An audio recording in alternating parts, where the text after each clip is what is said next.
Bonjour à tous, voici maintenant la fin du cours sur les équations. On va terminer ce chapitre avec la mise en équation d'un problème. D'abord une activité pour bien comprendre. Chez un buraliste, Julie achète des journaux à 1,50 € chacun et deux revues à 3 € chacune.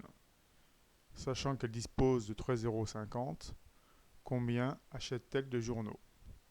13,50 €, c'est la somme qu'elle va dépenser chez le buraliste. Je vais maintenant vous présenter la méthode de résolution de ce problème. On a 4 étapes. Première étape, on choisit l'inconnu. La question, c'est combien achète-t-elle de journaux? Donc l'inconnu, évidemment, c'est le nombre de journaux. Donc on note X, le nombre de journaux achetés. Deuxième étape, on met le problème en équation. Donc 13,50 €, c'est la somme qu'elle va dépenser chez le buraliste.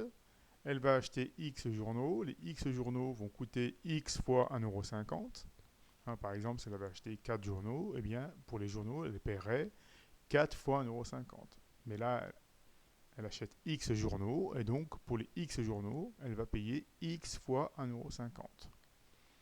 On doit additionner 2 fois 3 puisqu'elle achète 2 revues à 3 € chacune. Et au final, X fois 1,5 plus 2 fois 3, c'est la somme qu'elle va dépenser chez le buraliste. Et donc, elle est bien égale à 13,50 €. On a une équation, on a connu X. La troisième étape va consister à résoudre cette équation. Là, j'ai simplement réécrit l'équation. X fois 1,5, on écrit ça 1,5x. Et 2 fois 3, on écrit ça 6. Alors, la méthode, je rappelle, c'est d'isoler x. Donc tout d'abord, on va retrancher 6 aux deux membres de l'égalité. Moins 6, moins 6. À gauche, il ne reste plus que 1,5x, puisque 6 moins 6 est égal à 0. Et à droite, 13,5 moins 6, c'est égal à 7,5.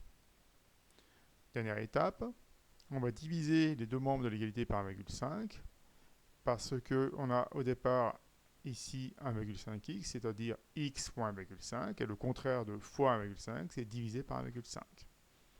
D'ailleurs, on voit bien qu'ici on peut simplifier, et on récupère x, et à droite, on a divisé par 1,5, et 7,5 divisé par 1,5, ça donne 5. Donc finalement, l'équation, elle a une seule solution, qui est x égale à 5. La conclusion, alors c'est la réponse au problème posé. La question c'était combien achète-t-elle de journaux? La réponse c'est elle achète 5 journaux, puisque on a trouvé que x, qui était le nombre de journaux achetés, il est égal à 5.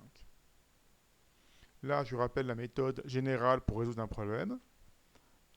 Donc tout d'abord, on choisit l'inconnu. La deuxième étape, on traduit le problème par une équation qu'on résout dans la troisième étape avec les règles connues. Et puis, dernière étape, on conclut, c'est-à-dire qu'on donne la solution du problème.